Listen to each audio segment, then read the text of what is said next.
अस्सलाम वालेकुम, कैसे हैं सब लोग। मैं हूं गज़ाला यास्मीन और आप देख रहे हैं स्टाइल अप सैलून ऑफिशियल। अल्हम्दुलिल्लाह बहुत अच्छा मेरा ये जो है वो आप लोगों को सिखाने का सिलसिला बहुत अच्छा जा रहा है। बहुत सारे लोग इस मेरे चैनल से मुस्तफ़ीद हो रहे हैं, मुझे बड़ी खुशी हो रही है। बहुत सारे लोग घर बैठे जो है वो थ्योरी को पढ़ना सीख रहे हैं। देखें, आप प्रैक्टिकल तो कहीं से भी सीख सकते हैं, किसी को देख कर लेकिन जब आप थ्योरी समझ जाते हैं फिर आपके लिए कोई भी काम करना मुश्किल नहीं होता। स्टाइल अप सैलून ऑफिशियल मेरा यूट्यूब चैनल को सब्सक्राइब करें। स्टाइल अप सैलून ऑफिशियल मेरा टिकटॉक चैनल को जो है वो फॉलो करें। और इंशाल्लाह आज जो है हमने चैप्टर नंबर 3 जिसमें मैं कुछ आपको करवा चुकी हूँ काम और कुछ जो है वो मैं आज करूँगी। जैसा कि हम लोग जो है पहले मैंने आप लोगों को जो है वो जिस्म के गैर ज़रूरी बालों को का खात्मा जो है उसके करने के लिए आपको वैक्सिंग का तरीका बताया, फिर लेज़र का तरीका बताया, ब्लीचिंग का बताया। तो आज जो है हम बहुत आसान जो हर बंदा जो है वो कर सकता है। तो आज मैं थ्रेडिंग जो थ्रेड से की जाती है उसके बारे में मैं आपको जो है वो गाइड करूँगी। तो सबसे पहले तो इसका हम जो है इंट्रोडक्शन, किसी भी चीज़ का जब तक इंट्रोडक्शन नहीं होता तब तक उस चीज़ का हमें पता नहीं चलता। चेहरे और जिस्म के गैर ज़रूरी बाल खूबसूरती को गिन लगा देते हैं, इसलिए ख़वातीन को इनको ख़त्म करने के मुख्तलिफ़ तरीके अपनाती हैं, जिसमें पहला है थ्रेडिंग, वैक्सिंग एपिलेटर मशीन के ज़रिए, चौथा है ब्लीचिंग और पांचवा है लेज़र ट्रीटमेंट। इसमें से 3-4 मैं आप लोग के साथ पहले शेयर कर चुकी हूँ। आज लास्ट है हमारा थ्रेडिंग। थ्रेडिंग का मफ़हूम थ्रेड से निकला है, जिसके मैनी है धागे के। थ्रेडिंग धागे की मदद से गैर ज़रूरी बालों को हटाने का एक कदीम तरीका है। इस तरीक़ाकार में जिस्म के मुख्तलिफ़ हिस्सों से गैर ज़रूरी बालों को उतारा जाता है। थ्रेडिंग का मकसद, थ्रेडिंग से चेहरे, बाजू और टांगों से गैर ज़रूरी बालों को ख़त्म किया जाता है। ख़वातीन के लंबे और घने बाल खूबसूरती और हुस्न की अलामत समझे जाते हैं, लेकिन जिस्म के मुख्तलिफ़ हिस्सों पे, जिन पे टांगें, बाजू और चेहरा शामिल हैं, इन हिस्सों पे बाल ख़वातीन के हुस्न को गहना देते हैं। इन बालों को ख़त्म करने के लिए थ्रेडिंग या वैक्सिंग की जाती है। थ्रेडिंग की इकसाम, हाथों का तरीका, हाथों और मुंह का तरीका। नंबर 3 एपिलेटर मशीन का तरीका। हाथों के तरीके में इस तरीक़ाकार में दोनों हाथों की मदद से थ्रेडिंग की जाती है। एक बालशत और 3 उंगली के बराबर धागा लें, दोनों कोनों को गिरा लगा के आपस में मिलाएं, 7 से 8 बाल दें और थ्रेडिंग करें। उल्टे रुख से बाल निकालें। ये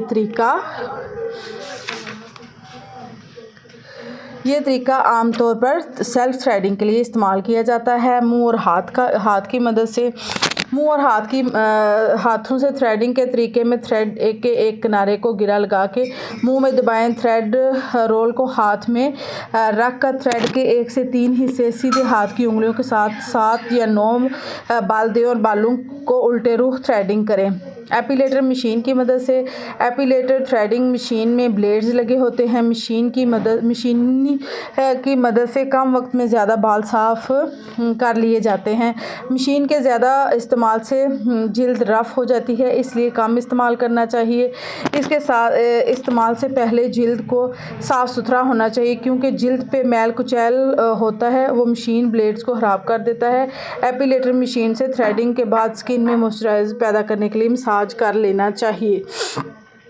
अच्छा जी, थ्रेडिंग के लिए हमें किन किन चीज़ों की ज़रूरत है। धागा है, फेशियल बैंड है, ट्यूज़र है, cotton tissue paper, antiseptic, soothing lotion, talcum powder and skin tonic.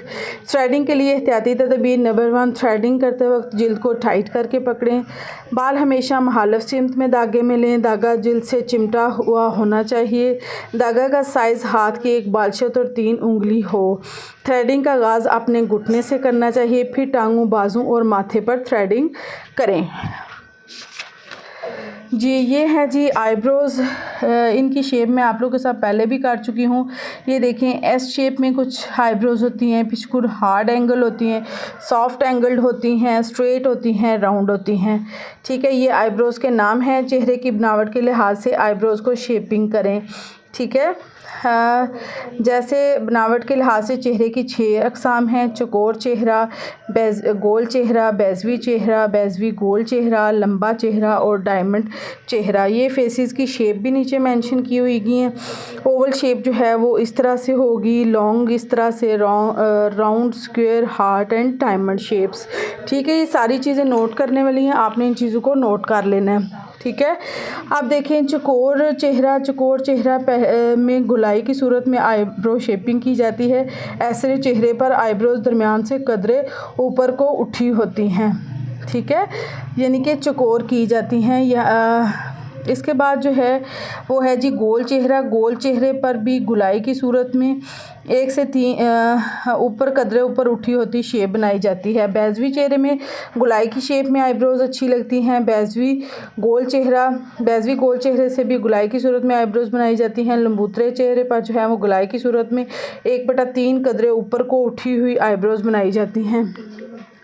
जो डायमंड फेस है इसकी आईब्रोज बैजवी चेहरे के मुताबिक 1 से 3 हिस्से कदरे ऊपर उठी हुई हों और साइड खुली होती है और इनकी लंबाई कम होती है। आईब्रोज की शेपिंग का तरीका किस तरह से करना है आपने, इसके लिए हमें क्या चीज़ें चाहिए, धागा, facial band, tweezer, cotton tissue paper, antiseptic lotion, soothing lotion, talcum powder, eyebrow pencil, eyebrow comb, scissor and tweezer, ठीक है। सबसे पहले क्लाइंट से पूछें कि उनको शेप किस तरह की चाहिए। क्लाइंट की कुर्सी पर इस तरह बिठाएं कि आप उसकी आईब्रोज बनाने में आसानी और कस्टमर को फेशियल बैंड लगाएं। पेंसिल से आईब्रो की शेप का हाका बनाएं। आईब्रो बनाने में पहले पाउडर लगाएं। लंबे बालों की कटिंग करें। नीचे की तरफ से आईब्रो को स्टार्ट से प्लकिंग शुरू करें। जब नीचे से पलकें काट चुके तो ऊपर वाली साइड से नीट करें। थ्रेड को जिल्द पर दबा कर चलाएं।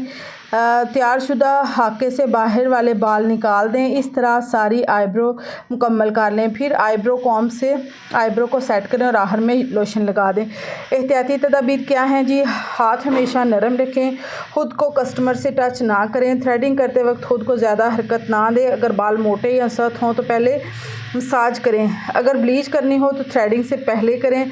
बाल हमेशा मुखालिफ सिमत से उतारें। अगर जिल्द नरम हो तो हेल्पर की मदद से जिल्द को टाइट करके पकड़वाएं। अगर बाल नरम हो तो टैल्कम पाउडर जो है वो यूज़ करें। अब यहाँ पर मैं आपको जो रीज़न्स हैं गैर ज़रूरी बालों की वो भी बता देती हूँ। हर 10 में से 2 बच्चियाँ चेहरे पर बालों के मसले का शिकार हैं। ये मसला बड़ी उम्र की ख़वातीन में भी दरपेश है। चेहरे पर मर्दों की तरह बाल आने की वजह हार्मोन्स के निज़ाम की खराबी है, जिसमें मर्दाना हार्मोन ज़्यादा तेज़ी से काम करते हैं। नाक़िस ग़िज़ा, बेमौसमी फल, बेमौसमी सब्ज़ियाँ, ज़हनी दबाव और डिप्रेशन चेहरे पर गैर ज़रूरी बालों की नशोनुमा की बड़ी वजूहात हैं। इनका इलाज जो है वो किस तरह किया जाए, मतवाज़न ग़िज़ा का इस्तेमाल करें, फलों का जूस इस्तेमाल करें, वाइटनिंग क्रीम्स इस्तेमाल ना करें, पानी का इस्तेमाल ज़्यादा करें, जिल्द की सफाई का ख़ास ख्याल रखें, डॉक्टर से बाकायदा चेकअप करवाएं। इसके साथ मुझे इजाज़त दें। आज हमारा बहुत इम्पोर्टेंट टॉपिक मैंने आप लोगों के साथ शेयर किया। नोट्स बनाएँ, अपने जो थ्योरी है उसको नोट करें और जो है वो ज़्यादा से ज़्यादा कोशिश करें कि फिर इस तरह से प्रैक्टिकल करने की कोशिश करें। स्टाइल ऑफ सलोन ऑफिशियल मेरा यूट्यूब चैनल, उसको ज़रूर सब्सक्राइब करें। कोशिश करें वहाँ जाकर मेरी वीडियोज़ को देखें। Thank you so much. अल्लाह हाफिज़।